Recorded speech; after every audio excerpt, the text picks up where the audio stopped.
कायवान वाता न पुरेही वाणी मस्तक चरणी ठेवी तसे थोरी व सांडलेली आपुली परिसेने शिव कैसे लोखंडाशी।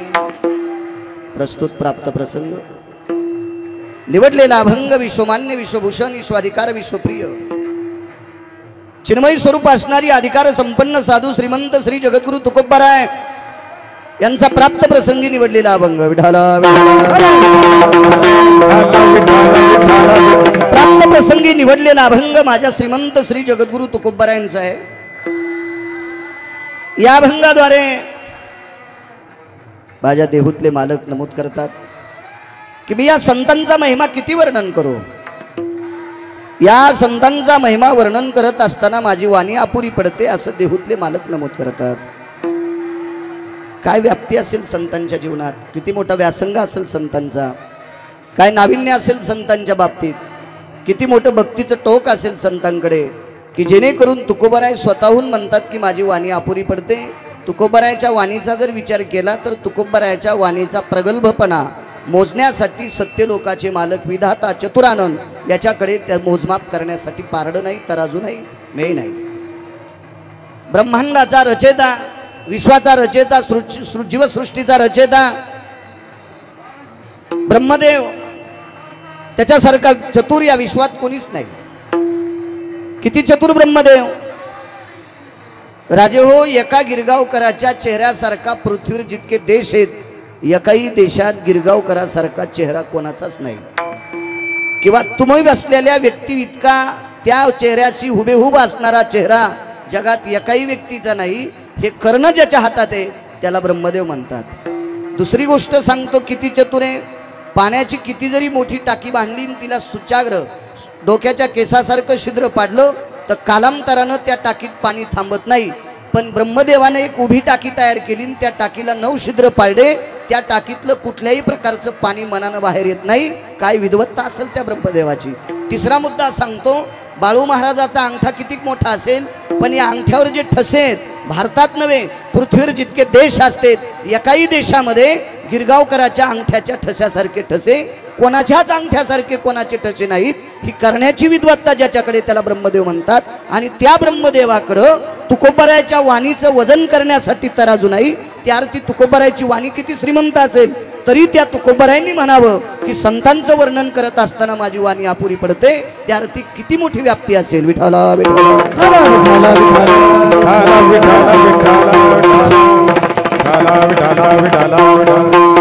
ज्या अर्थी तुकोबाराय संतांचं वर्णन करत असताना वाणी अपुरी पडती म्हणतात, त्या अर्थी गिरगावकर काय वर्णन करेल। तरी पण तुम्ही जेवढा आशीर्वाद देताल तेवढा बोलण्याचा प्रयत्न करेल। मोठ्या श्रद्धेने मोठ्या अट्टहासाने चालत असलेला हा वारी प्रसंग आहे। या पवित्र वारी प्रसंगामध्ये आजचं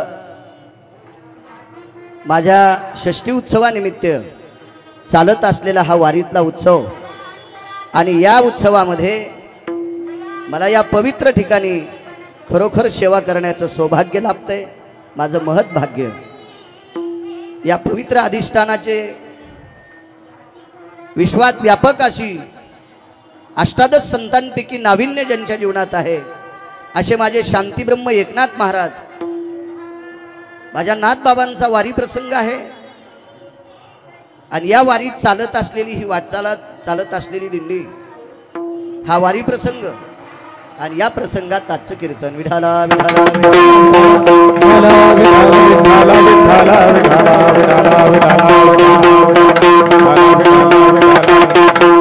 मोठ्या श्रद्धेने मोठ्या अट्टहासाने आमचे आदरणीय फेरमुडे महाराज फार दिवसापासनं हा वारी सोहळा त्यांचा चालू आहे, आणि गोड अशी त्यांच्याकडे एक संस्था सुद्धा आहे।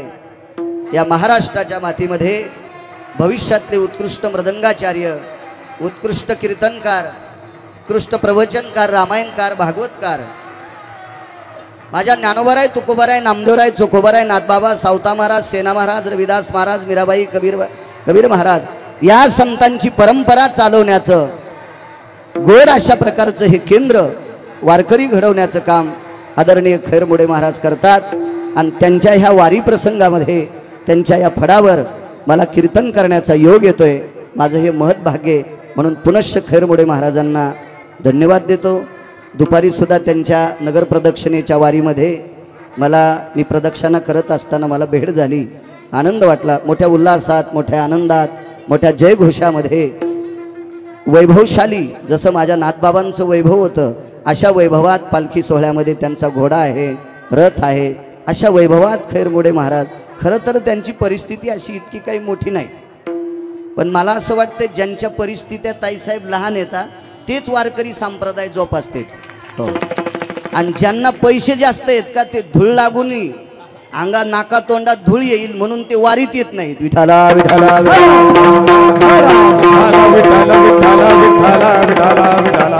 एक सामान्य वारकरी, साधा वारकरी, फार काय असा मोठा पैशाचा ऐसपैस त्यांच्याकडे नाही, तरी पण ते मोठ्या श्रद्धेने एवढ्या मोठ्या अट्टहासाने हा सोहळा चालवतात. मागे एके दिवशी मला इथे कुठं आंतरवालीला कीर्तनाला येण्याचा योग आला. त्या दिवशी त्यांनी मला सांगितलं आमच्या फडावर कीर्तन करावं लागतंय. म्हणलं वा, किती आनंदाचा योग आहे. महाराष्ट्रभर कीर्तन करतोय. कधी कधी ताई तुम्हालाही भजन मलाही कीर्तन नालायकाच्या घरी बी करावं लागतंय. विलाद नसतो. आपण भजन देवाचं करतो, कीर्तन देवाचं करतो, पण आमंत्रित करणारा एखाद्या वेळेस नालायक असतो.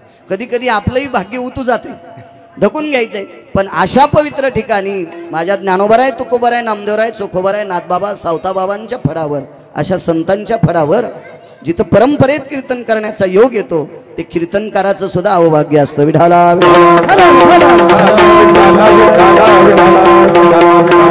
उपस्थित पंचक्रोशीतून आलेला हा माझ्या नाथबाबांचा भक्त परिवार, माझा हा वारकरी परिवार, तुम्हा सर्वज्ञ वारकऱ्यांच्या चरणी गिरगावकराचा नाक घासून प्रणाम. मोठी मोठी गुणवान विद्वान टाळकरी मंडळी आहेत, सर्वांना प्रणाम करतो. मस्तक माझा पायावरी या वारकरी संतांच्या. महाराष्ट्राच्या मातीमध्ये गायन क्षेत्रातली गान कोकिळा, गान सम्राज्ञी आदरणीय आमच्या मुंढेताई सुद्धा आलेल्या आहेत. ताईंना सुद्धा प्रणाम. महाराज मंडळी सुद्धा बरेच आहेत, मला नाव लक्षात नाही. माणिक महाराज, महाराजांना सुद्धा प्रणाम. आधी करून सर्व ज्यांनी गोड अशी सुरुवात केली, महाराज तुम्हाला प्रणाम, तुम्हाला प्रणाम. सर्व महाराज मंडळी आहेत आणि पंचक्रोशीतला श्रोतावर्ग तुम्हालाही प्रणाम करतो आणि माझ्या अभंगावर येतो. काय वानवाता न पुरे हिवानी, मस्तक चरणी ठेवे तसे. असं का म्हणत असताल तुको बरं आहे की संतांचं वर्णन करत असताना माझी वाणी अपुरी पडते, म्हणून मी सरळ सरळ त्यांच्या पायावर डोकं ठेवणं हे उचित मानतोय. कधी कधी काय होतं माहिती आहे का, ज्याचं तिळा इतकं वैभव नाही त्याला असं वाटतंय कीर्तनकारांनी आमच्याकडनं पाकिट घ्यावा आणि आमचं डोंगरासारखं वैभव सांगावा, असं वाटतं कधी कधी. पण त्याचं खरं तर तिळा इतकं सुद्धा वैभव नसतं. अगा तिलाग्रम नैवम यतजायते कार्य सिद्धिस्तते वचा यत्नृगानां भय जायते ना वाणीर प्रगल्भातिस्तते वचम. नग म्हणजे पर्वत. एका तिळा इतकी त्याची लायकी नाही, तरी पण त्याला वाटतंय आम्हाला पर्वतासारखं विशाल करून समोरच्या व्यक्तीनं सांगावं. ही माणसांची अवस्था आहे. संतांचं वैभव मोजत असताना ब्रह्मदेवाकडे पारडं नाही. मेयम सांख्य यत तुल्यातिजायम, म्हणजे आठवा निठवं शेर याच्यात घालून मोजल्या जाते त्याला मे म्हणतात. एक एक करून मोजल्या जाते त्याला सांख्य म्हणतात. तुळा करून मोजल्या जाते त्याला तुल्य. 21 मापापैकी हे 3 माप आहेत. 21 मापात कुठल्याही मापामध्ये संतांचं वैभव मोजल्या जात नाही. आणि म्हणून त्या संतांचं वैभव मी वर्णन काय करू, त्यांचा महिमा, त्याच्यापेक्षा त्यांच्या पायावर डोकं ठेवणं उचित मानतोय. आज माझ्या तुकोबरायांनी संतांच्या महिम्याच्या बाबतीत वाणीला विराम द्यायला सांगतात, त्याच्यापेक्षा डोकं वाकवा असं म्हणतात. असं तुकोबराय आज ज्यांच्या दरबारात आहेत माझे शांतीब्रह्म एकनाथ महाराज, अशा या परमपावन दरबारात माझ्या नाथबाबांचा महिमा किती मोठा आहे. कारण आपण ज्या क्षेत्रावर गेलो त्या क्षेत्राचं वर्णन करणं हा महत्त्वाचा विषय आहे. वैकुंठवासी रंगनाथ गुरुजी परभणीकर म्हणायचे, पैठणची वारी आली असेल, देहूची वारी आली असेल, आळंदीची वारी आली असेल, पंढरपूरची वारी आली असेल, वारी जवळ आली की शहाण्या कीर्तनकारानं वारी सुरू व्हायच्या अगोदर 15 दिवस आणि वारी झाल्यावर बी 15 दिवस वारीवरच बोललं पाहिजे असं वैकुंठवासी रंगनाथ गुरुजी परभणीकर म्हणायचे. मग आपण ज्या वारीत आलो त्या वारीच्या महात्म्याविषयी अधिकाऱ्याविषयी ज्यांच्यामुळं हा विश्व सुखरूप आहे अशा शांतीब्रह्म एकनाथ महाराजांवर बोलणं हेच उचित आहे. विठाला विठाला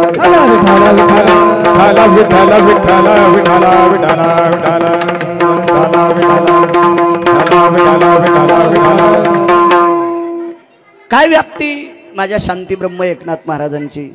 नाथांच्या बाबतीत जर वर्णन करायचं झालं तर नाथ बाबा हे सर्व संतातले राजे होते. सकल संत माझी राजा स्वामी एकनाथ माझा, स्वामी एकनाथ माझा, स्वामी एकनाथ.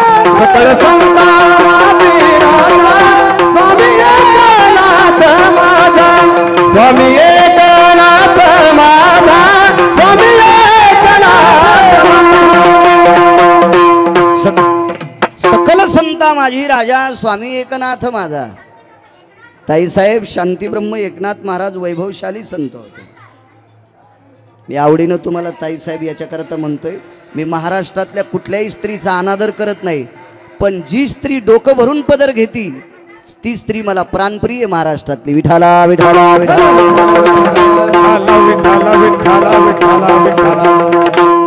जी बाई पदर घेत नाही का तिला मी वाईट म्हणणार नाही, कारण भारतीय संस्कृती स्त्रीला वाईट म्हणत नाही, म्हणायचं नाही. पण जी स्त्री पदर घेत नाही त्या स्त्रीला महाराष्ट्रामध्ये स्त्री म्हणून घेण्याचा अधिकार नाही. पारमार्थिक क्षेत्रात तुम्हाला पाहिलं आणि राजकीय क्षेत्रात प्रतिभाताई पाटलांना पाहिलं, त्या सुद्धा पदर पडू देत नव्हत्या. तुमचा सुद्धा पदर मी खूप वेळेस कीर्तनात पाहिलाय की पडत नाही. याच्याकरता मला तुम्हाला ताईसाहेब म्हणत असताना आनंद वाटतो. विढाला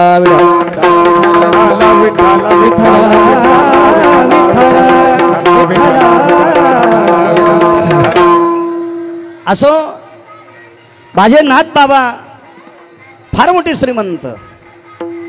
एवढं मोठं वैभव असताना अधिकार किती होता मालकांचा मोठा बघा, पैठणच्या मालकांचा.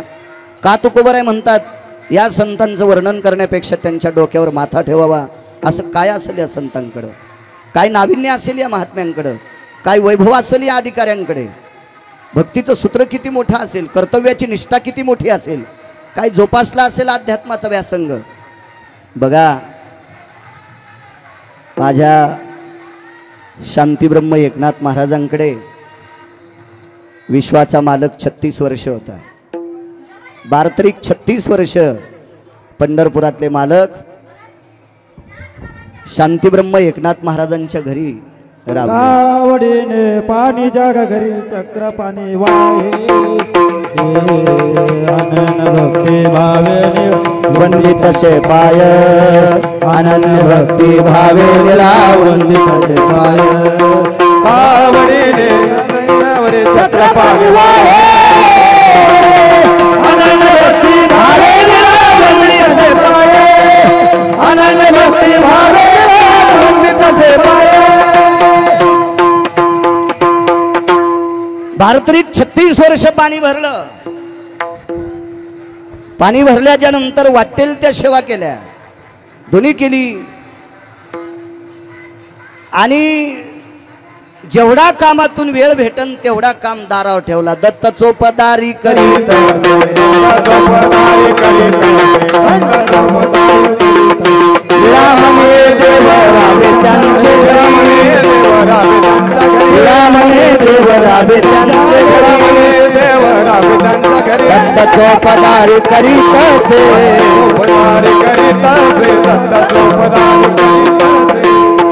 निळा म्हणे देव राबे त्यांचे घरी, दत्त चोपदारी करीत असे. 36 वर्ष दार सांभाळलं नाथ बाबांचं. 36 वर्ष. राजे हो, वारीला काय यायचं माहित आहे? आपण नाना प्रकारच्या साधना जरी केल्या तर देवाची प्राप्ती होईल, आपण तेवढे लायक संपन्न नाहीत. मी जरी कीर्तन सांगत असेल, मी माझी पण ती पात्रता नाही. देवाची प्राप्ती आपल्याला व्हावी एवढी योग्यता आपल्याकडे नाहीये, तेवढी साधना आपली नाही, त्या भक्तीचं टोक आपलं नाही. पण आजच्या या वारीमध्ये प्रत्यक्ष जगाचा मालक गरुडावर बसून येत नाही, विमानात बसून येत नाही, तो प्रत्यक्ष विश्वाचा मालक या भूमीमध्ये गोदावरीच्या पात्रातून नाथांच्या घरी स्वतः ताईसाहेब पाणी भरतो। त्यावेळेला विश्वाचा मालक चालत आल्याच्या नंतर त्याचे पावलं या मातीत पडतात आणि या मातीतली धूळ ज्या वेळेला आपल्या अंगावर पडेल त्यावेळेला आपलं जीवन सुधरून जाईल राजे हो। त्याच्याकरता वारीत यायचं असते। ठीक आहे, ती धूळ जरी आपल्या अंगावर यायची लायकी नसेल पण अशी लायक संपन्न अशी निष्ठावंत वारकरी आजही आहेत। फक्त तुम्हाला निष्ठावंत आवडत नाहीत, तुम्हाला भंगारे भुंगारे आवडतात। निदान तीर्थाव तरी काय असावा।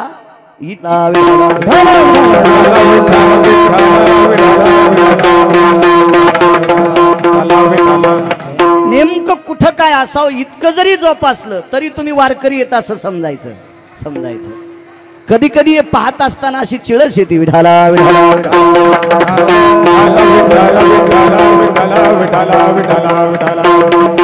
कीर्तनाला दम नाही, भागवताला दम नाही, रामायणाला दम नाही, आपण कितीक जोपासतो। अजूनही काही निष्ठावंत असे फडकरी आहेत, त्या फडावर शास्त्रशुद्ध पद्धतीनं भजन चालतंय, शास्त्रशुद्ध पद्धतीनं परमार्थ चालतो, शास्त्रशुद्ध पद्धतीनं काटेकोर पद्धतीनं परमार्थ जोपासला जातो। म्हणून त्यांना फडकरी म्हणत असतात, म्हणून त्यांना अधिकारी म्हणत असतात। परंपरेतल्या लोकांनी एका तिळा इतकी सुद्धा चूक करायची नाही। दम नाही कीर्तना भागवतायला।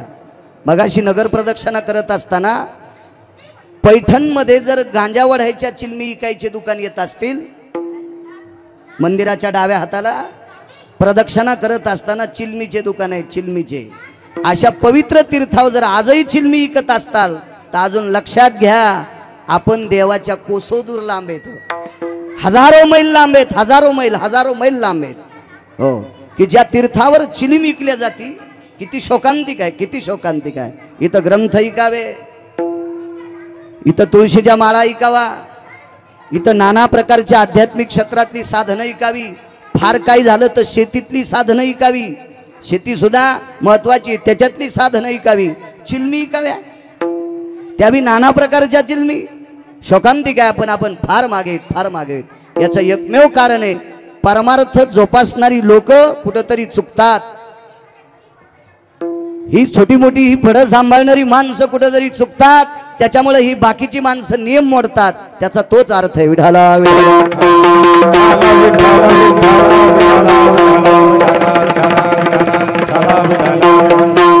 आणि महाराज खैर मोडे महाराज निष्ठेनं परमार्थ जोपासणाऱ्या फरकड्यावर संप्रदाय जिवंत आहे। निष्ठेनं संप्रदाय जोपासणाऱ्या लोकांवर संप्रदाय जिवंत आहे। मधल्या भंगाऱ्या भुंगाऱ्यावर संप्रदाय जिवंत नसतो। यांना कोण्या नरकात टाकावा हे पंढरपुरातल्या मालकाला सुद्धा नरक सापडायचं नाही, कोणत्यात टाकावा विठाला।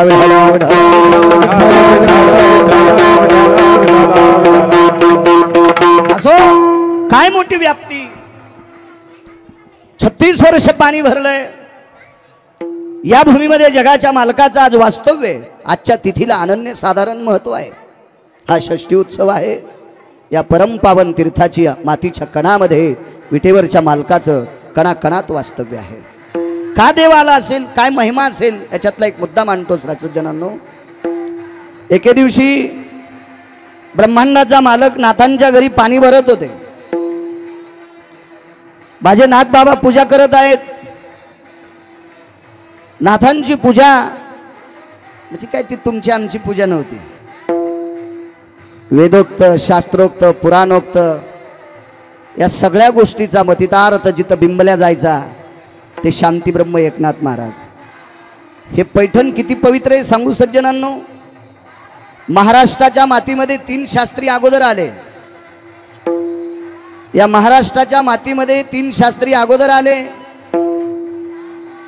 तुकाराम महाराज महामुनी, जगन्नाथ अण्णा पवार आणि आद्यवत असलेले शास्त्री। परभणी जिल्ह्याचा सन्मान प्रल्हाद शास्त्री दैठणकर, काशी विद्यापीठाचे पहिले विद्यार्थी आणि महाराष्ट्रातले पहिले शास्त्री। मला याच्याकरता नमूद करायचं आहे, काशी विद्यापीठानं दिलेली शास्त्री पदवी, आचार्य पदवी, पंडित पदवी ही खरी आहे का खोटी ती पैठणला तपासल्या जायची। म्हणजे शास्त्री पंडित या लोकांना खरं आहे की खोटं सांगतंय हा खरेपणा तपासण्याची ताकद पैठणमध्ये आहे आणि त्या पैठणचे मालक माझे शांतीब्रह्म एकनाथ महाराज आहेत. एवढं नाविन्य आहे आणि त्या नाथबाबांकडे पाणी भरण्यासाठी जगाचा मालक होता. पाणी पूजा चालू होती. पाणी भरत असताना ब्रह्मांडाच्या मालकाला घाम आलेला आहे. देवाचं वर्णन करत असताना फार काही अभंग खर्च केली. राजस कुमार मदनाचा पुतळा रवी शशिकळा लोपलिया पाहिलिया वेध लावी बैसे जीवी जडोनी किंवा गणित लावण्य तेज पुंजाळती रत्न किळ फाकते प्रभा पंढरीचा निळा लावण्याचा पुतळा पंढरीचा निळा लावण्याचा पुतळा पंढरीचा निळा लावण्याचा पुतळा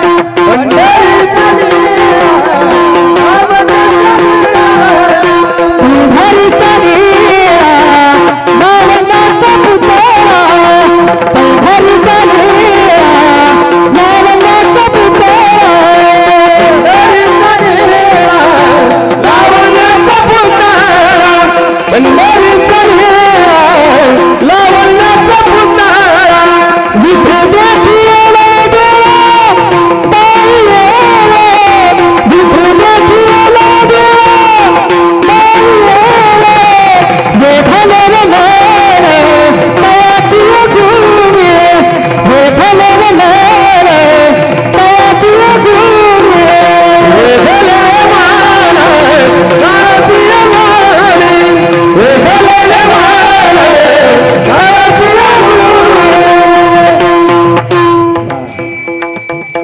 लावण्याचा पुतळा तो देव आहे. किती साजरा किती कोमल.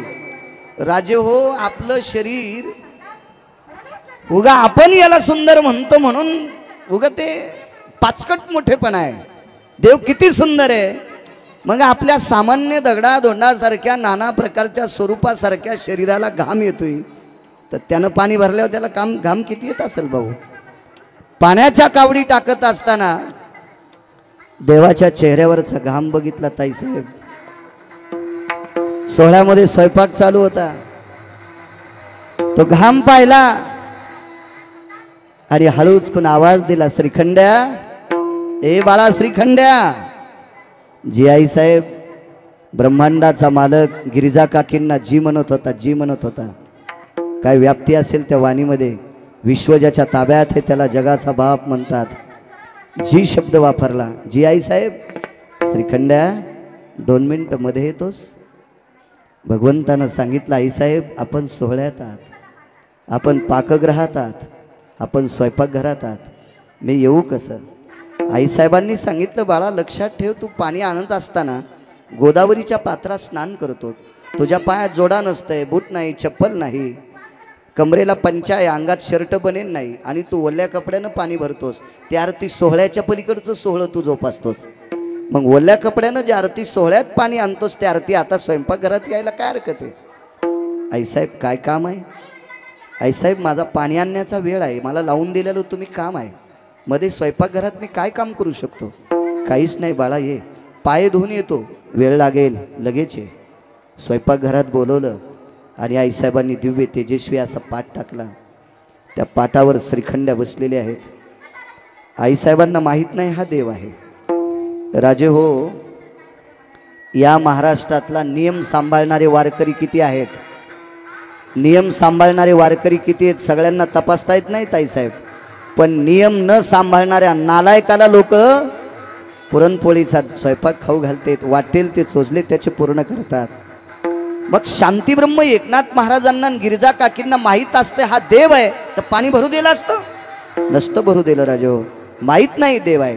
श्रीखंड आहे, सात्विक आहे, सदाचारी, पुण्यशील, पावन आहे, आपल्या घरी 2 वेळेचं जेवण करतो आणि सांगितलं ते काम करतो. आवाज दिला बाळा ये श्रीखंड्या ये. बसण्यासाठी पाठ टाकला. पुनश्च सांगितलं आईसाहेब माझं काम राहिलंय, रांजण भरायचा राहिलाय, मला पाणी आणू द्या आईसाहेब. आईसाहेबांना सांगितलं, श्रीखंड्या पाणी आणता येईल दिवसभर, गोदावरीच्या पात्रातलं पाणी संपत नाही रे बाळा, थांब थांब, पाणी आणता येईल. चुलीवर शिजत असलेला गरम गरम भात एका पात्रात काढला. त्या भातावर तूप घातलेलं आहे, वरण घातलेलं आहे, स्वतः भात हलवलेला आहे. डाव्या हातात पात्र धरलंय,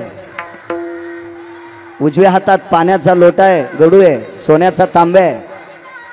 ते खाली ठेवलं आणि श्रीखंड्याला सांगितलं, बाळा एवढा भात खातोस, करणं रे बाळा, एवढं इतकं जेवण करणं रे श्रीखंड्या, करणं करणं करणं. जगाच्या मालकाने सांगितलं, आईसाहेब माफ करा, मालक पूजा करायला लागलेले आहेत. मालक पूजा करतात आणि पूजा आटपल्याच्या नंतर नैवेद्य ठेवावा लागतो. आणि हा नैवेद्य देवाच्या अगोदर मी घेणं मला उचित वाटत नाही. नकोय आईसाहेब, मी नाही घेत नैवेद्य, नकोय मला प्रसाद, नकोय. पाणी भरेपर्यंत मालकांची पूजा आटपते आणि मी नंतर जेवण करेल. आईसाहेबांनी सांगितलं, श्रीखंड्या खरं नैवेद्यासाठी मी दुसरा भात शिजवण, पण जगाच्या मालकाचा एक नियम होता सज्जनांनो, शांती ब्रह्म एकनाथ महाराज जोपर्यंत सकाळचं पहिलं जेवण करत नाहीत तोपर्यंत श्रीखंड्यांनी कधीच पाणी पिलं नव्हतं, कधीच पाणी पिलं नाही. जोपर्यंत शांती ब्रह्म एकनाथ महाराज जेवत नाहीत पहिलं जेवण सकाळचं, तोपर्यंत श्रीखंड्यांनी कधीच पाणी पिलं नव्हतं. हा नियम होता. आईसाहेब जवळ आल्यानं सांगितलं, श्रीखंड्या जेवावं लागतंय. स्वतःच्या पदराचा कोपरा बाजूला सरसावला आणि चाळ्यावरती आलेला घाम गिरिजा काकीनी स्वतःच्या पैठणीने पितांबराने ते घाम पुसला आणि एक तोंडातून वाक्य वापरलं, बाळा आमच्या घरी आलास, गाव माहीत नाही रे, नाव घरी आल्यावर मालकांनी तुला श्रीखंड्या नाव मालकांनी ठेवलंय. आमच्या घरी आल्याच्या नंतर मोबदला घेत नाहीस. सणावाराला घेतलेल्या नव्या आहेरातले कधीच कपडे जगाच्या मालकाने घातले नाही. 36 वर्ष शांती ब्रह्म एकनाथ महाराजांनी नेसून सोडलेला पितांबर, 36 वर्ष पंढरपुरातल्या मालकांनी एकनाथ महाराजांनी वापरलेला पितांबर नेसवा. शांती ब्रह्म एकनाथ महाराजांनी परिधान केलेला पितांबर 36 वर्ष विटेवरच्या मालकाने नेसला. दिवाळी दसऱ्याला घेतलेला आहेर कधीच कोरा घातले नाही. देवाला आहेर करायचे शांती ब्रह्म एकनाथ महाराज, श्रीखंड्या माझ्यासोबत तुला कपडे घ्यायचे, कपडे घ्यायचे. आणि देवांनी म्हणावं, श्रीखंड्याने मालक नवा जोडा आहे, मला असं वाटते मालकाने आजच्या दिवस नेसावा आणि एक दिवस नाथबाबांना नेसायला द्यायचे आणि मग देवानं तो जोडा धुवायचा आणि मग दुसऱ्या दिवशी स्वतः देवानं नेसायचा. आतापर्यंत इतकं व्रत सांभाळलंय आणि आज आईसाहेब आपल्याला जेवायला लावतात. नको आईसाहेब माफ करा. गिरिजा काकीने विचार केला, आपण एवढं प्रयत्न करूनही श्रीखंड्या जेवत नाही. आता शेवटचा प्रयत्न आहे. कुठला प्रयत्न? एकुलते एक हरिपंडित नावाचे पुत्र होते. गिरिजा काकीने अग्नी पेटलेला होता, चुलीतला अग्नी. अग्नीच्या साक्षीनं सांगितलं, श्रीखंड्या अग्नीच्या साक्षीनं सांगते, पलीकडच्या देवघरात मालकांची पूजा चालू आहे. या पवित्र अग्नीच्या साक्षीने तुला एक शपथ वाहते, माझ्या एकुलत्या एक हरिपंडिताची शपथ आहे, माझा अवमान करू नकोस रे, तुला एवढा प्रसाद घ्यावा लागतो. हरिपंडितांची शपथ ऐकल्याच्या नंतर काय त्यांचा महिमा सांगतोय तुम्हाला. ती शपथ ऐकल्यावर निमूटपणे सर्व नियम गिळून टाकले आणि त्या पात्रातला साखर भात तूप दूध घेऊन टाकलं. पात्राला प्रणाम केला, गिरिजा काकीच्या चरणावर लोटांगण घातलं आणि गोदावरीच्या पात्रामध्ये ती रिकामी कावड घेऊन भगवान विटेवरचे मालक ज्या वेळेला गोदावरीच्या पात्रात जातात, त्या पात्रात प्रवेश केल्याच्या नंतर भगवंताचा चेहरा पवित्र, अनंत पाप्यांचं पाप धुणारी, अनंत पाप्यांचं पाप धुणारी पवित्र गोदावरी माता भगवंताचा चेहरा तपासत होते. आणि गोदावरी मातेनं देवाला विचारलं, हे जगदानंद कंद जगतपते, मी एवढ्या दिवसापासून पाहते आपला चेहरा खिन्न नाही, आज अप्रसन्न चेहरा आहे, आज काय दुःख आहे तुम्हाला? कारण सर्व गंगेच्या बाबतीत जर बोलायचं झालं तर 350 गंगेंना माहीत आहे गंगेची निर्मिती ब्रह्मांडाच्या मालकाच्या पायाच्या अंगठ्यापासून झालेली आहे. ताईसाहेब, गंगा ही जगाच्या मालकाच्या अंगठ्यातून तिचा प्रवेश आहे. तिचा उगम आहे. आणि मग गंगेला गोदावरीला माहीत आहे एक गंगा अनंत पाप्यांचं पाप धुणारी पवित्र गंगा ज्याच्या अंगठ्यातून जन्माला येते, दुसऱ्याचं पाप संपवायची ताकद ज्या गंगेत असते ती गंगा इतकी पवित्र आहे. ज्याच्या पायातून जन्माला येते त्याचा पाय किती पवित्र असेल, ते शरीर किती पवित्र असेल, विश्व ज्याच्या नावानं गुंजाव घालते ते किती पवित्र देव असेल. ना आज खिन्न चेहरा का? गोदावरीनं विचारलं प्रभू आपण खिन्न का? देवानं विचारलं गोदामा आहे नको विचारूस राहू दे, सांगा प्रभू सांगा. तो गोदावरीनं जास्त अंतःकरणाने फार सखोल असा प्रयत्न करून फार फार विचारल्याच्या नंतर ते सांगत असताना विटेवरच्या मालकाची बोबडी वळत आहे. अंतःकरणाचा बाण फुटलेला आहे, डोळ्यातून अश्रू मावत नाहीत.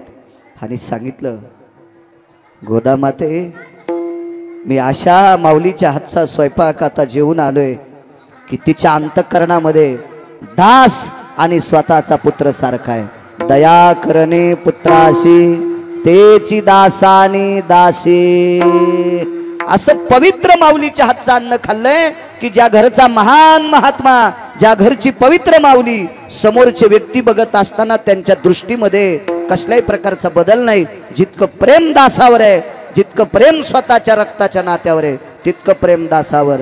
अहो देव आहे माहीत नाही, देव आहे माहीत नाही आपण काही केलं असतं, पण आपल्याकडं काम करणाऱ्या माणसाला घाम येतोय आणि त्यानं 2 वेळेचं गोड अशा प्रकारचं जेवण करावा. त्याचा घाम पाहिल्याच्या नंतर त्याच्याविषयी इतकं अंतःकरण द्रवत आहे, इतकं गोड अंतःकरणाची माऊली माझ्या शांतीब्रह्म एकनाथ महाराजांच्या धर्मपत्नी आहेत. यांचा हा कुतूहलजन्य सात्विक सदाचारी पुण्यशील स्वभाव पाहिल्याच्या नंतर माझ्या तुकोबरायचं सुद्धा अंतःकरण द्रवत आहे. काय वर्णन करावं त्या माऊलीचं?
अधिकार आहे सज्जनांनो या लोकांचा.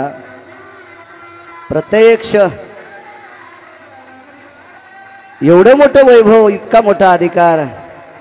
पुन्हा एक मुद्दा सांगतो सज्जनांनो, आता हे वारीतलं कीर्तन आहे, चलून घ्यायचं असतंय. महाराज कधी कधी तुम्ही विचारून ज्याला मोठं व्हायचं का त्यानं लहान झालं पाहिजे, लय गर्द्या गुरुद्याच्या नादी लागलं नाही पाहिजे. महाराज आपण नंतर सुरू केलं असतं कीर्तन. विठाला विठाला विठाला विठाला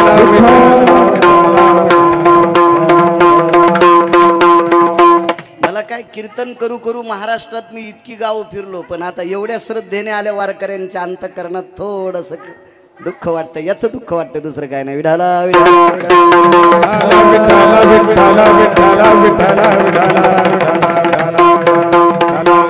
आणि इथं करण्याचा आनंद म्हणजे इन्कम टॅक्स भरणे खरी सेवा आहे. मी एरवी तर कीर्तनाची सेवा कधी म्हणतच नसतो, कारण कीर्तनकारानं सेवा त्या कीर्तनाची म्हणावं की त्यानं बुक्का सुद्धा लावून घ्यायचा नाही, हार सुद्धा स्वीकारायचा नाही. पाकिट घेऊन सुमल्या म्हण तू सेवे करता निवडलेला अभंग. यम इतक्या निब्बर काठीनं हानीन, इंचभर जागा पण ठवाचा नाही लाल करायची. विठाला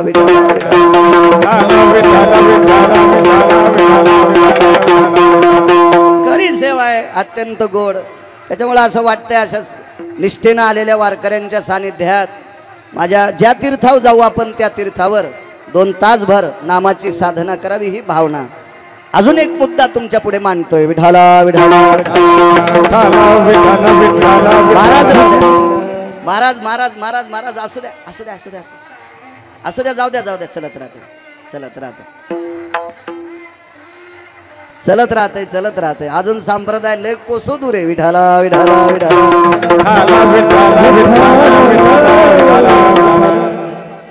आणि हे नशीब बाळ्याचं बरं आहे, नशीब बाळ्याचं बरं आहे. इतक्या गर्द्यात मला मानते हे बरं आहे. हो, नाही तर पलीकडून तमाशा उभा केला असतात, हे माझ्याकडे नसते आले. विठाला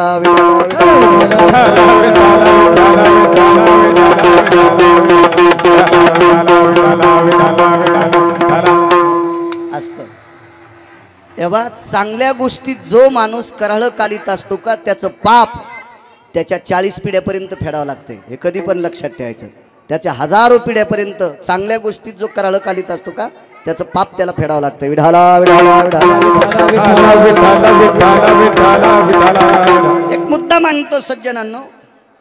शांती ब्रह्म एकनाथ महाराजांचं चिंतन ऐकण्यासाठी काशीतून आचार्य पंडित मोठमोठी लोक यायची. उत्तर भारतामध्ये अशी काही लोक होती, दक्षिण भारतात सुद्धा अशी काही लोक होती, अशी काही साधू होती, अशी काही यती होती, अशी काही योगी होती, अशी काही जपी होती, अशी काही तपी होती, अशी काही अनुरागी होती. एक लक्षात घ्या, एखाद्या कीर्तनकाराने अभंग घेतल्याच्या नंतर त्याच्यावर पोषक प्रमाण किती म्हणावं अशी मार्मिकता असणारी फार मोजकी लोक सापडतील, फार मोजकी लोक सापडतील. पण एका राज्यामध्ये एक असा विद्वान व्यक्ती होता, इतका विद्वान व्यक्ती, त्याच्याकडे प्रकांड विद्वत्ता होती, प्रकांड विद्वत्ता. मग हा विद्वत्तेच्या बळावर काय करील, किती नाविन्य असेल या व्यक्तीकडे. म्हणून एक या संतोष भाऊ या विडाला विडाला विडाला विठाला विठाला विठाला विठाला विठाला विठाला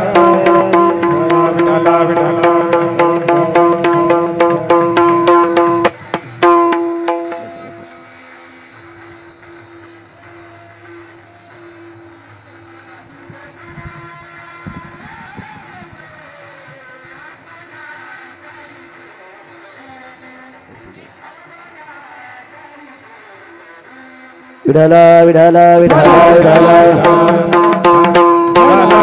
विठाला विठाला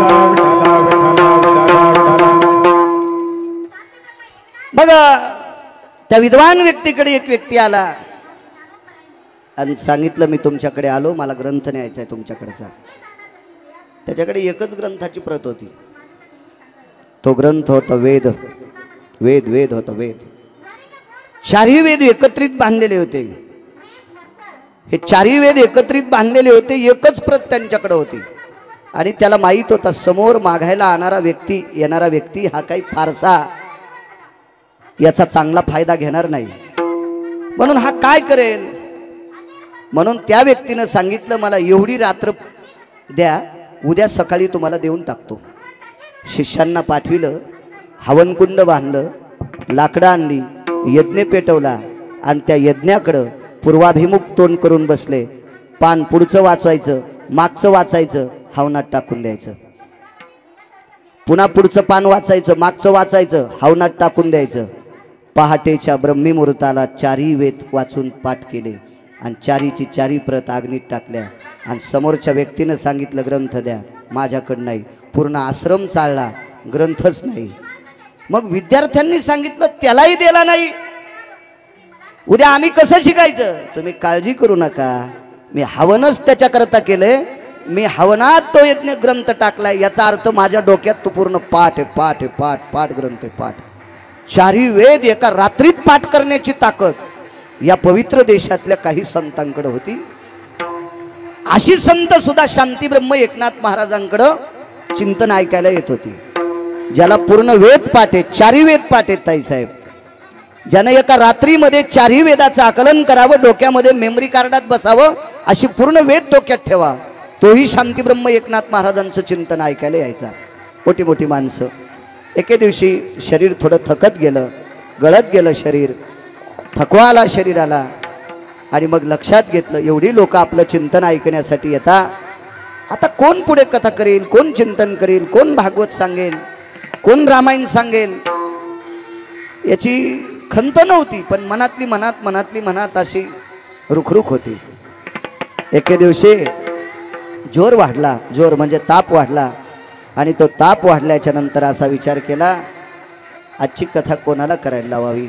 सगळी लोक मोठ्या श्रद्धेने आपोआपल्या जागा धरून बसले होते.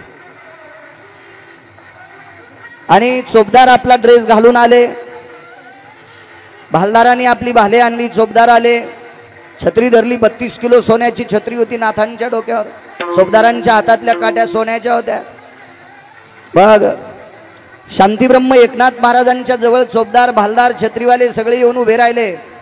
नाथांच्या लक्षात आलं आपल्या प्रवचनाची वेळ झाली, आपल्या रामायणाची वेळ झाली, आपल्या भागवताची वेळ झाली, आपल्या कथेची वेळ झाली, आपण आता आवरायला पाहिजे. पण विचार केला, शरीर थोडंसं साथ देत नव्हतं. शरीर साथ देत नसताना आवाज दिला, गावबा, गावबा ऐकलं का? जी मालक, जी मालक, मालक तयार आहे, आसन अंथरून ठेवलंय, मालक तयार आहे, चला. गावबा मध्ये या. गावबा काकांनी आत प्रवेश केला. त्यांनी विचारलं, ही वेळ व्याख्यानाची आहे, प्रवचनाची आहे, भागवताची, रामायणाची. या वेळेला प्रत्यक्ष आपण आसन आता मंदिरात करून ठेवलंय, मालकांचं काय काम? आसन. जवळ बोलवलं, अंगातला अंगरखा काढायला लावला, बनेन काढायला लावली, खुंटीला अडकायला लावली, हातपाय धुवायला लावले, जवळ बोलिलं, गावबा ते उपरणं घ्या खुंटीवरचं. ते उपरणं नाथबाबांचं होतं. गावबा काकांनी विचार केला, आयुष्यभर या उपरण्याला आपण हात लावला नाही आणि आज मालक स्वतः आपल्याला उपरणं मागतात. एवढाच पुरावा आहे का? जास्त नकोय. मालक आपण आयुष्यभर या उपरण्याला हात लावला नाही आणि आज स्वतःहून आपल्याला उपरणं मागतात. हे काय काय असेल? आज त्या उपरण्यापर्यंत असा हात जात होता आणि हात पुनश्च खाली सुटत होता. हात पुढे जायचा आणि हात खाली सुटायचा. नाथांनी आवाज दिला, गावबा कळत नाही तुम्हाला? मी सांगतोय ना तुम्हाला, उपरणं घ्या. जड अंतकरणाने त्या उपरण्याला हात लावला आणि ते उपरणं हातात घेतलं, मालकांच्या जवळ दिलं. शांती ब्रह्म एकनाथ महाराजांनी ते उपरणं उकललं ते उपरणं. वेद पूर्ण पाठ असणारी व्यक्ती, प्रकांड विद्वान, 4ही वेद पाठ असणारी व्यक्ती त्या दिवशी प्रवचन ऐकण्यासाठी पैठणला आहे. त्या दिवशी प्रवचन, फक्त नाव सांगत नाही त्या व्यक्तीचं, कारण तुम्हाला मोबाईल मोठाले आहेत, निदान तितकं तरी डोक्यात ठेवा. कशा करता काही काही गोष्टी लपून ठेवतो माहिती आहे का? तुम्ही ज्या वेळेला विद्वान होतान का, ज्या वेळेला तुमच्याकडे आचरणाची भर मोठी होईल का, त्यावेळेला तुम्ही भंगाऱ्यांचे कीर्तन ऐकणार नाहीत. विठाला विठाला विठाला विठाला विठाला विठाला विठाला विठाला विठाला विठाला. मला वाईट म्हणण्याचा अधिकार नाही कोणाला, पण जोपर्यंत वक्ता हा श्रोता हा बोधावर आरूढ होत नाही, तोपर्यंत लायक संपन्न व्यक्तींचे कीर्तन ऐकत नाही. लायक संपन्न व्यक्तीचेच कीर्तन ऐकायचे, ज्याची वैचारिक पातळी, लायकी, आचरण, नियमाची धारणा ज्याची ढासळली, अशा लोकांचं कीर्तन ऐकणं किंवा त्यांना मान्य करणं, त्या नालायकांनी केलेलं पाप श्रोत्याला अर्ध फेडावं लागतंय. दोघाशी पतन सारी खेशी. म्हणून शक्यतो कीर्तन प्रसंगाच्या बाबतीत तरी बाकीचे जे स्टेज आहेत का, या स्टेजवर कपडे काढून नाचा, कपडे घालून नाचा, सगळ्या प्रॉपर्ट्या फुकून नाचा, नाही तर दुसऱ्याच्या लुटून नाचा, तिथं मला काही दखल नाही. पण या वारकरी संप्रदायाच्या स्टेजवर बोधावर आरूढ असणाऱ्या लोकांच्या पुढे बसा आणि बोधावर आरूढ असणारा विवेक तुमच्याही डोक्यात ठेवा. भगवंत तुमचं कल्याण करेल. विठाला विठाला विठाला विठाला विठाला विठाला विठाला. उपरणं टाकलं गावबा काकांच्या अंगावर. गावबा जी, आज माझ्या जाग्यावर व्याख्यान तुम्हाला करावं लागतं. प्रवचन, रामायण, कीर्तन काय असेल तुम्हाला ते आज करावं लागतंय. एवढी मोठी व्यक्ती विद्वान आलेले, कितीतरी शास्त्री असतील उत्तर भारतातले, कितीतरी आचार्य असतील, कितीतरी पंडित असतील, एवढी मोठी व्यासंग असणारी लोक आहेत आणि पूर्ण वेद पारंगत आहेत. ज्यांनी एका रात्रीत वेद 4ही पाठ करावा असा विद्वान व्यक्ती त्या दिवशी आलेला आहे. आणि ही गावबा काकाच्या कानावर वार्ता आलती, कारण ती व्यक्ती पंढरपुरात आली त्यावेळेला शिष्यमंडळी पायघड्या टाकीत होती, पायघड्या टाकीत होती. तर पैठण मधल्या विद्वानांनी विचार केला, आपले नाथबाबा गेले तर सर्वत्र त्यांना पायघड्या असतात, पैठणमध्ये येणारा प्रत्येक व्यक्ती नाथांच्या चरणावर लोटांगण घालतो आणि पैठणमध्ये आल्यावर त्याला पायघड्या टाकतात. असा कोण आहे, कोण व्यक्ती असावा की ज्याला पैठणमध्ये सुद्धा पायघड्या टाकतात. म्हणून सर्वत्र चर्चा झाली की या व्यक्तीला 4ही वेद प्रकांड पाठ आहेत. विद्वान, अस्खलित विद्वत्ता आहे, पूर्ण विद्वान व्यक्ती आहे, 4ही वेद पाठ आहे. गावबा काकाच्या कानावर आलं, आज एवढ्या मोठ्या व्यक्तीच्या समोर आपले मालक प्रवचन देणार आहेत, रामायण सांगणार आहेत, नाथ भागवत सांगणार आहेत.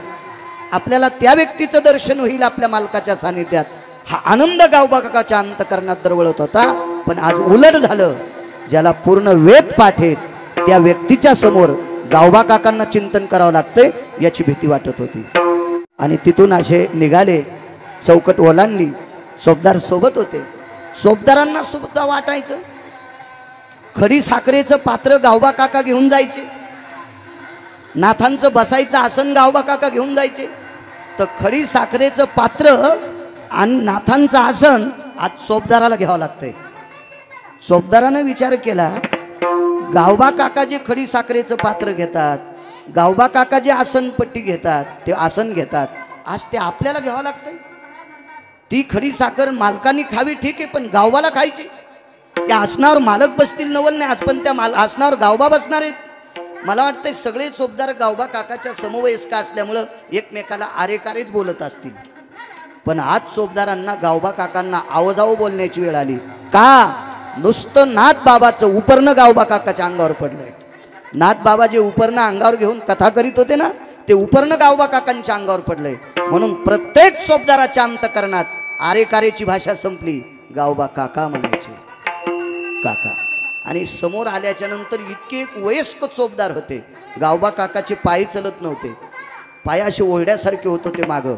त्या चोपदारानं सांगितलं, काका अहो मालकांनी सांगितलंय, करा ना चराम जोरात, चला करा करा, तुमचा वाणीचा प्रताप दाखवाच, चला पुढे.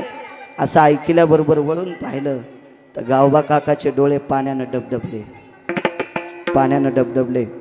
तर चोपदारानं विचारलं, गावबा काका माझं आयुष्य गेलंय आतापर्यंत, आतापर्यंत मी पाहिलं नाही मालकांनी उपरणं कोणाच्या अंगावर टाकलंय, आत्तापर्यंत बघितलं नाही कोणाच्या अंगावर उपरणं टाकलेलं, ते तुमच्या अंगावर उपरणं टाकले. ह्या उपरण्याचा प्रताप आहे, चला. तरी गावबा काकाचे पाय वडत नव्हते. चोपदार दादा एकदा मालकाची भेट करून पुन्हा येऊ द्या. पुन्हा गेले, पाहिलं, गावबा परत आलात तुम्ही, तुम्हाला मी आदेश दिलाय, माझा आदेश मोडता. आज व्याख्यान तुम्ही द्या, प्रवचन रामायण काय असेल, भागवत असेल आज तुम्ही करायचंय, मोठमोठाले पंडित आलेत, आज सांगा माझ्या जागेवर तुम्ही. डोळे रडत नव्हते, अंतकरण रडत होतं, मान वाकलेली होती आणि दोन्ही हात छातीवर होते. आणि सांगितलं, मालक तुमच्या जागेवर मी कसं बोलू. चोपदारांना सांगितलं, पुढे घ्या जवळ. दोन्ही चोपदारांनी गावबा काकांचे दंड धरले आणि शांतीब्रह्म एकनाथ महाराजांच्या जवळ नेलं. मालकांच्या पायावर डोकं ठेवलं आणि शुद्ध अंतकरणाने पाठीवर थाप टाकली. शांतीब्रह्म एकनाथ महाराजांनी गावबा काकाच्या पाठीवर थाप टाकली, थाप. आणि तोंडावरनं हात फिरला, गावबा मी सांगतोय तुम्हाला, जा मी सांगतोय तुम्हाला. ते हात पडल्याच्या थाप पडली पाठीवर आणि नाथांच्या आसनावर बसण्याची हिंमत होत नव्हती हिंमत. तरी पण चोपदारांनी बसायला लावलं आणि त्या आसनावर बसले आणि नाथ बाबा जे विवेचन करतात ते विवेचन सुरू केलं. शांतीब्रह्म एकनाथ महाराजांना प्रणाम केला. तो मनोमनी प्रणाम केला, नाव घेऊन प्रणाम नाही केला. का नाव घेऊन प्रणाम नाही केला? कारण समोरचे लोक शांतीब्रह्म एकनाथ महाराजांचं ऐकायला आलते. आपण जर एकनाथ महाराजांना प्रणाम करावा तर लोक म्हणतील हा नाथांना प्रणाम करतो खैरमोडे महाराज, मग हा कोण आहे? पटापटा लोक उठून गेले असते. म्हणून अंतकरणाने नाथबाबांना प्रणाम केला. अंतकरण नाथबाबांच्या चरणावर झुकलं आणि वेदांत सांगायला सुरुवात केली, नाथ भागवत सांगायला सुरुवात केली, रामायणातले प्रसंग सांगायला सुरुवात केली. तर त्यावेळेला ज्या व्यक्तीने चारही वेद मुखोद्गत केलते, ज्या व्यक्तीनं चारही वेद मुखोद्गत केलते, ग्रंथ वाचू वाचू काही आचार्य होते, काही पंडित होते, काही शास्त्री होते. ग्रंथ वाचिता वाचिता त्यांच्या बोटाची कांडे उघडून गेली. ती कांडे एवढा अभ्यास केलेली लोक होती, इतका वेदांत, एवढं प्रकांड विद्वान, सागराच्या व्यापकतेला लाजवील एवढी आस्खलित विद्वत्ता त्यांच्याकडे होती. त्याच्यातले पूर्ण वेद पाठ करणाऱ्या व्यक्तीनं हाताचं कोणतं बोट तोंडात घालावा हेच कळत नव्हतं. काय आस्खलित वेदांत आहे, काय रामायणातली प्रसंग आहे, काय भागवतातल्या रुच्या येतात, काय ब्रह्मज्ञानाचं तत्व आहे, काय सात्विकतेचा निर्वाळा आहे, काय काय काय गोड गोड गोड असं चिंतन आहे. त्यावेळेला चार वेद पाठ करणारी व्यक्ती तोंडात बोट घालत होती, तोंडात तोंडात तोंडात. प्रसंग त्यादीचा विधीचा संपला. सगळी लोक दर्शन घेऊन जात होती. ही शास्त्री आचार्य पंडित सगळी जण जवळ आली आणि ज्यांनी पूर्ण प्रकांड विद्वत्ता, अशी वेदाची आस्खलित विद्वत्ता होती, त्यानं जटा मोकळ्या केल्या. जटा स्वतःच्या मोकळ्या केल्या. गावबा काका खाली उतरले आणि ज्यांनी पूर्ण वेद पाठ केलेत त्यानं स्वतःच्या जटा मोकळ्या केल्या आणि त्या जटाने गावबा काकाचे पाय पुसले. नाथबाबा काय विद्वान आहात तुम्ही. नाथबाबा आज तुमच्या वाणीत प्रत्यक्ष ब्रह्म पाहिलंय. नाथबाबा तुमच्या वाणीत आज प्रत्यक्ष वैकुंठातला मालक पाहिलाय. नाथबाबा तुमच्या वाणीत आज प्रत्यक्ष भगवान शिवशंकर पाहिले. नाथबाबा तुमच्या वाणीत आज प्रत्यक्ष रामचंद्र बघितले. नाथबाबा तुमच्या वाणीत प्रत्यक्ष चारी वेद पाहिले, 6 शास्त्र पाहिले, 18 पुराण पाहिले, ऋषी मुनी योगी जपी तपी अनुरागी सर्व काही तुमच्या वाणीतून बघितलं. नाथबाबा नाथबाबा नाथबाबा नाथबाबा.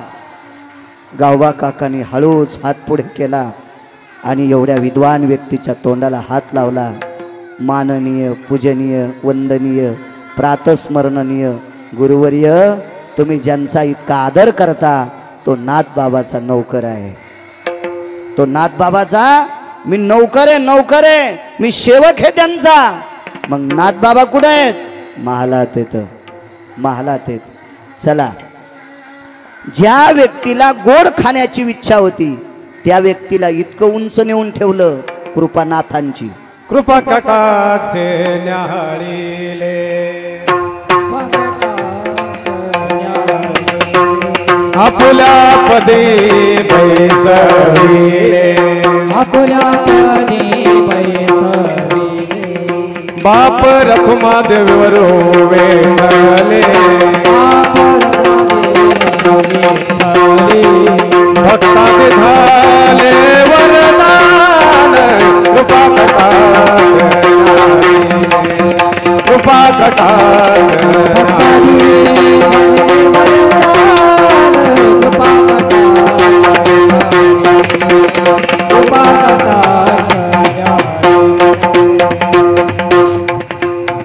शांतीब्रह्म एकनाथ महाराजांची कृपा झाल्याच्या नंतर त्या म्हणून काय वानवाता न पुरे वाणी. पण याच्यातला एक मुद्दा सांगतो तुम्हाला.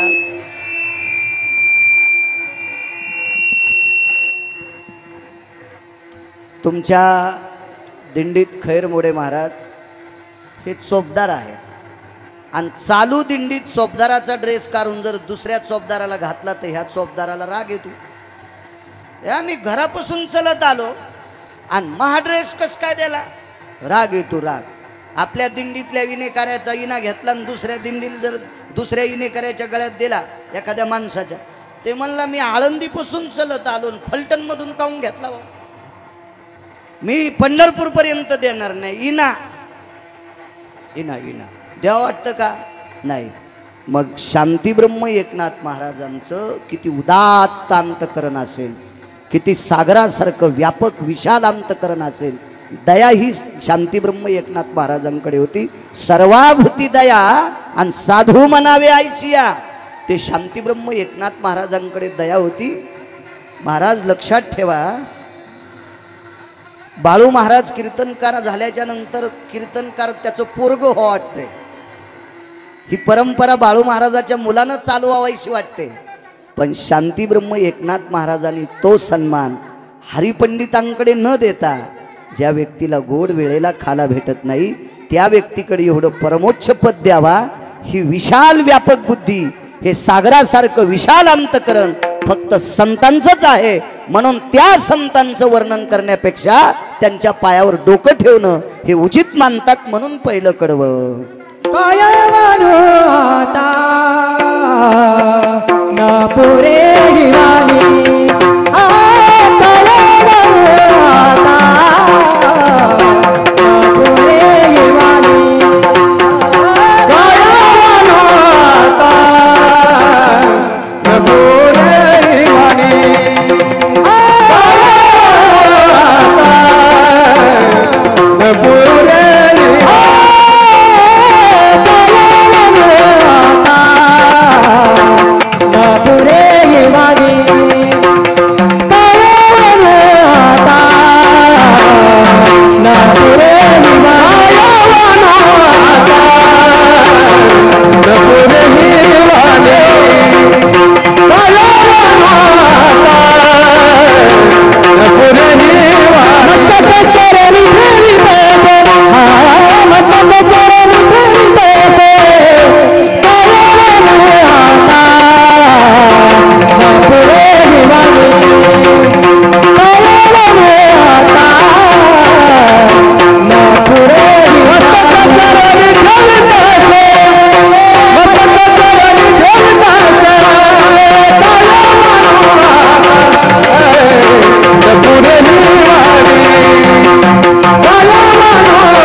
देऊ शकत नाही महाराज कोणी स्वतःचा सन्मान दुसऱ्याला.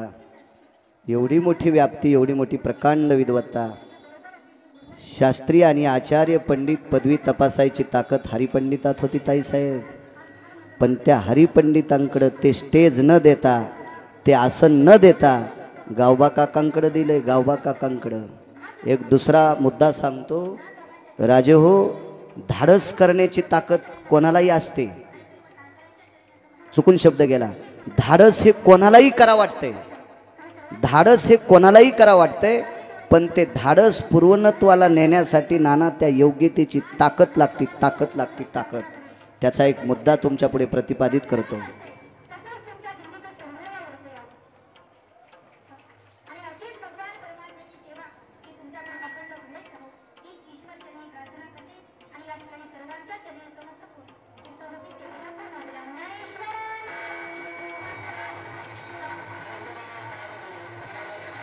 लावा लावा.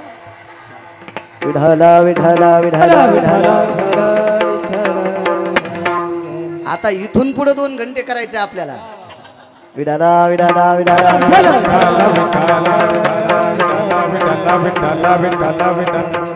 आणि ते जर आधी सुरू झालं असतं तर मी कंबर बांधित नव्हतो, पण मी आधी कंबर बांधली होती, मी नंतर केलास. मला नाद नाही चढावून नांगर घालायचा. विठाला विठाला विठाला विठाला विठाला विठाला विठाला विठाला विठाला विठाला. कारण लय पोट भरून कीर्तन झालेत ना, आता काय ताण नाही ना, हाऊत भरून सांडायला आता, त्याचं काय अशी चिंता नाही, काय नाही, गोड वाटतं. असो एक मुद्दा मांडतो तुमच्या पुढे. आणि विठाला विठाला विठाला विठाला विठाला विठाला विठाला विठाला विठाला विठाला विठाला. एखादी गोष्ट धाडसानं करायची असेल तर त्याच्यासाठी त्या योग्यतेचं धाडस लागतंय, काळीज लागतंय. एखादा बदल करणं इतकं सोपं नसतं सज्जनांनो. काही लोकांना वाटतंय आपण बदल करावा, पण तो नाही करतायत.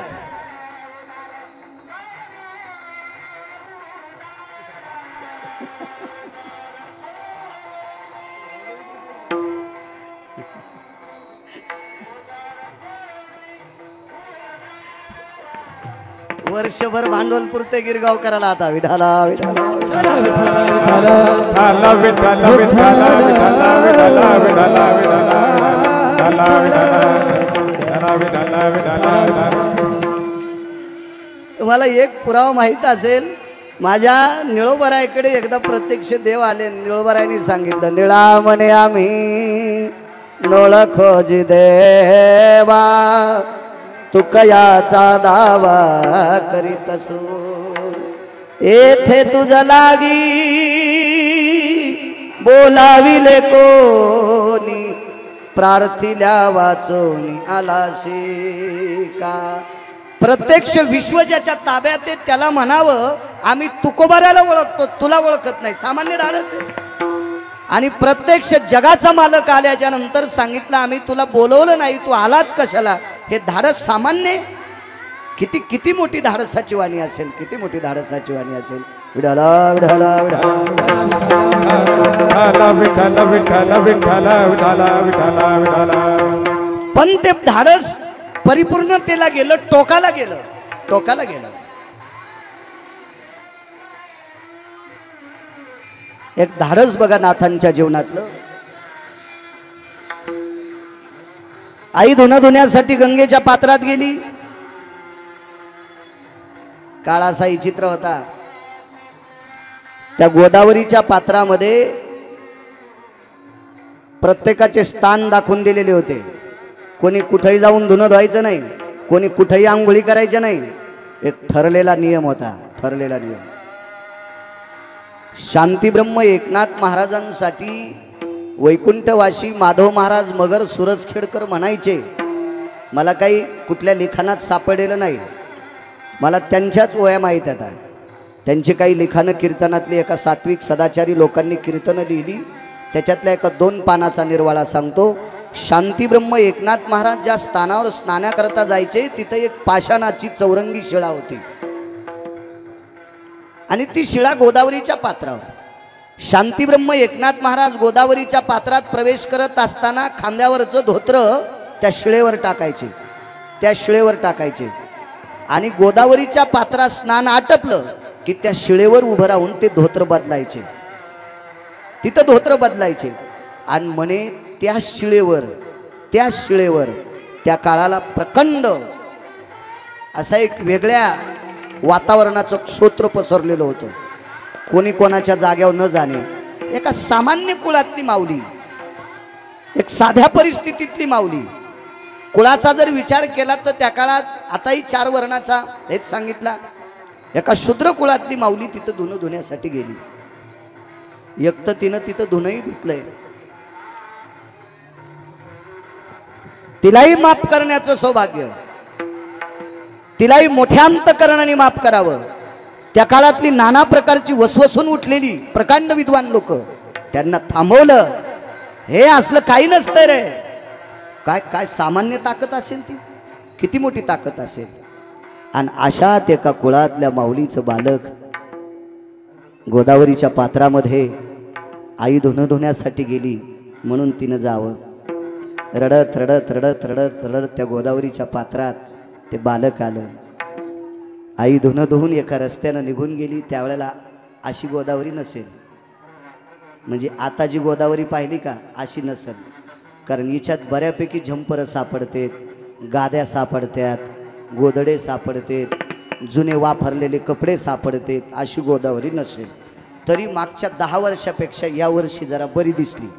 स्वच्छता बऱ्यापैकी आहे. मागच्या 10 वर्षापासून आपण वारी नाहीच सोडत. गेल्या 10 वर्षापेक्षा यावर्षी पाणीसुद्धा अगदी मस्त छान ठेवले. प्रशासनाला पुन्हा द्यावे तितके धन्यवाद. असो. आणि त्या गोदावरीच्या वाळवंटामध्ये हे बालक रडत रडत रडत तिथपर्यंत आलंय. नाथांचं स्नान आटपलं. मला असं वाटतंय दुपारच्या वेळेला नाथबाबा का गेले असतील तिथं. असा सिद्धांत सापडतो की त्रिकाल स्नान करत होते. संध्या 3 टाइम असायची, सकाळ दुपार संध्याकाळ 3 वेळेला संध्या असायची. मग दुपारच्या संध्या स्नानाला शांतीब्रह्म एकनाथ महाराज गोदावरीच्या पात्रात गेले असतील आणि स्नान करत असताना पाहिलं तरी एक बालक रडत आहे. धावत आले, त्या बालकाला उचललेलं आहे. आता ते द्यावं कोणाकडं, कोणाकडं द्यावं, कोणाकडं द्यावं. त्याच्या वागण्याहून, त्याच्या रंगारूपाहून, त्याच्या वरच्या भूषणाहून लक्षात आलं हे अत्यंत गरिबाचं लेकरू आहे. एका सामान्य गरिबाचं लेकरू असावं.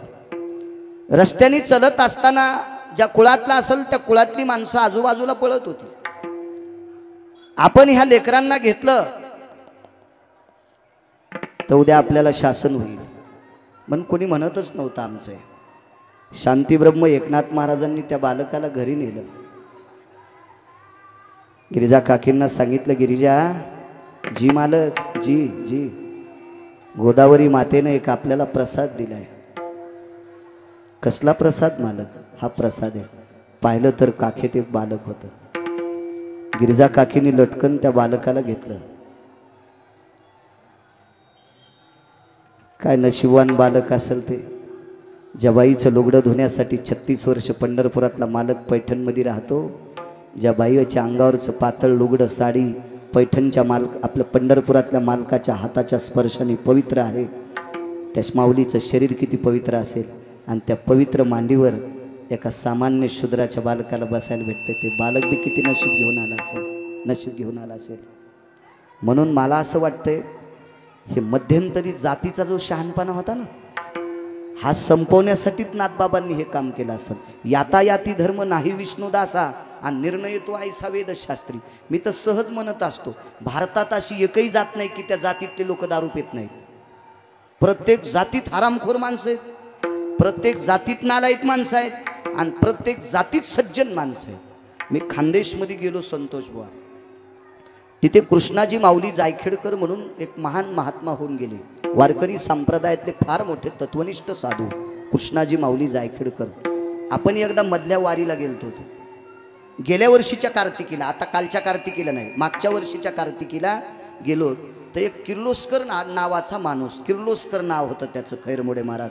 हा किर्लोस्कर नावाचा माणूस जामदे नावाच्या गावातला पारधी समाजाचा माणूस होता. त्यावेळेला कोरोनाच्या बऱ्यापैकी सावट होतं. पंढरपूरमध्ये आम्ही जिथं राहतो तिथं तो भेटायला आला. तर त्यानं ताईसाहेब असं हातानं खुरड्याच्या नंतर त्याच्या पायाचे कातडे असे मातुड्यासारखे खुडून येत होते. म्हणजे जामद्यापासून तो पंढरपूरमध्ये बऱ्यापैकी परिस्थिती नसताना तो चालत आला. तो जातीनं पारधी समाजाचा माणूस होता. पारधी, लाहोर, चित्र, सशे, रांडुकर धरणाऱ्याच्या कुळातला होता.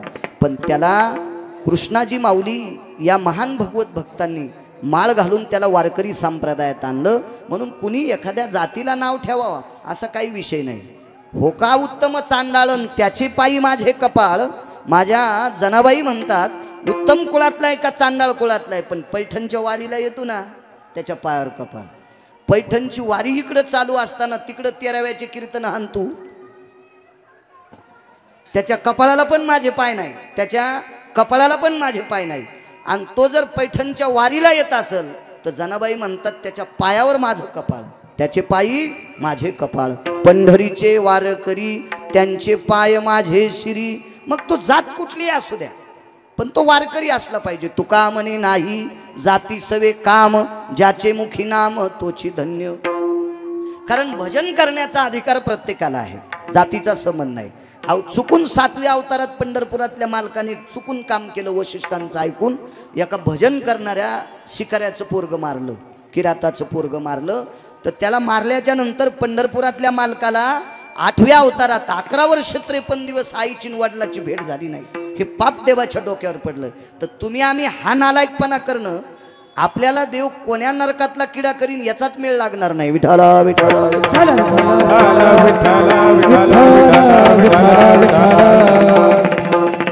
घरी नेलं, स्नान घातलं, रडत होता. त्याला चांगली चांगली पदार्थ दिली. उघडं होतं. हरिपंडितांची कपडे घातले. झोपत नव्हतं. नाथांनी सांगितलं, गिरिजा झोपत नाही, कोणाचा असेल ग? गिरिजा काकींना सांगितलं, धनी मालक, काही जरी झालं तर आई आईच असते, याच्या आईकडे पाठवावं लागेल. आई किती मोठी असते, एक स्थान आहे का? 10 मिनिटात संपवतो, एवढं ऐका. आजचं कीर्तन कमी याच्याकरता करायचं नाही की कोणी म्हणू नये इथं काही नसतंय म्हणून गिरगावकर पटकन गेलाय. हो, तिकडं नालायकाची स्तुती करावं लागते. कालांतरानं आमचे लोक काय करतील काय माहिती. एक जण म्हणला, झकास कीर्तन करा, तुझ्या बायकोची साडी नेसून नाचतो. झकास कीर्तन कसं असतं रे सुमळ्या? पप्प्याच्या माईची साडी नेसतो, तुझ्या बायकोची नाचतो. हो, काही दिवसाला हे पण पसंत करतील ताई साहेब लोक. विठाला विठाला विठाला विठाला विठाला विठाला विठाला विठाला.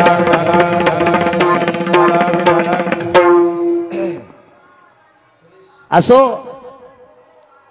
गिरिजा काकींनी सांगितलं, मालक आपल्याकडे कपडे चांगले आहेत, संध्याकाळी झोपण्यासाठी आसन आहे, वाटल्यास मी त्याला पाळण्यात रात्रभर झोका देईल, पण ते माय पाहिल्याशिवाय झोपणार नाही. एक पुरावा सांगतो. आपल्या परिसरामध्ये आपल्या गंगाखेड भागात एक साधू आहेत, विजयानंद सोपेकर महाराज. मी त्यांचा कीर्तनातला एक पुरावा ऐकिलता आणि मी अजून एका महात्म्याच्या मुखारविंदातून ऐकिला. एका बाईला जुळ्या 2 मुली झाल्या. आईचं महत्त्व किती गिरिजा काकींनी नाथांना सांगितलं, काही प्रयत्न करा पण त्याच्या आईकडे देऊन टाका. आईचं किती अनन्यसाधारण महत्त्व आहे बघा, किती टोक असतंय आईचं. एका बाईला 2 मुली झाल्या जुळ्या, दिसायला सारख्या होत्या, पण मोठीची जी अगोदर जन्माला आली तिच्या खांद्यावर जाब होता आणि नंतर जन्माला आली तिच्या खांद्यावर जाब नव्हता. ताईसाहेब त्या दिसायला सारख्या. वर्गात असताना शिक्षकाला कळत नव्हतं ही कोणती ही कोणती, म्हणजे नावं 2 होते ना, तर कोणतीला कोणत्या नावानं हाक मारावं ते गुरुजीला कळालंच नाही शेवटपर्यंत. इतक्या दिसायला सारख्या होत्या. सोयरिकी झाल्या, चांगल्या घरची मुलं आली, स्थळं आली, समन गोड झाले, वारकरी संप्रदायातले साधक भेटले, लग्न झालं. कर्मधर्म संयोगाने वंशवेल वाढली, दोघींना पुत्ररत्न झाले. गिरिजा काकी सांगतात, आईकडे देऊन टाका त्याच्या. आपल्याकडे 56 भोग आहेत पण ते झोपू शकत नाही, ते सारखं आई आई म्हणून ओरडतंय. हे भोग त्याच्या कामाचे नाहीत, त्याची आई त्याला गरजेची आहे. आपण त्याची आई शोधून देऊ. आईचं महत्त्व किती याच्याकरता उदाहरण सांगतोय. आणि मग लग्न झालं, दोघींना मुलं झाली, पण कर्मणो गहनो गती, त्याच्यातली एक जात राहिली, मृत्यू पावली. एक 2-4 महिन्याच्या फरकाने लेकरं झाली. 8-10 महिन्याची लेकरं असावी. ज्याची आई वारली त्याचं 7-8-9 वर्षाचं 8-9 महिन्याचं लेकरू असेल, ते 8-9 महिन्याचं. दुसरीला सुद्धा 12-13 महिन्याचं लेकरू असेल. 4-2 महिन्याच्या फरकाने लेकरं. मग सगळी जण आई मृत्यू पावल्याच्या नंतर हळहळ करत होती. भिंतीला त्याची आई टेकवली, सुवासिनी येत होत्या, हळदी कुंकू देत होत्या. आणि सौभाग्यवती होती ती, सुवासिनी गेली ती. म्हणून आपल्या संस्कृतीमध्ये मालकाच्या अगोदर गेलेल्या स्त्रीच्या कपाळाचं कुंकू सौभाग्यवती स्त्री, ते प्रेताचं पण कुंकू कपाळाला लावित असते. मी एक अजून दुसरा पुरावा सापडला.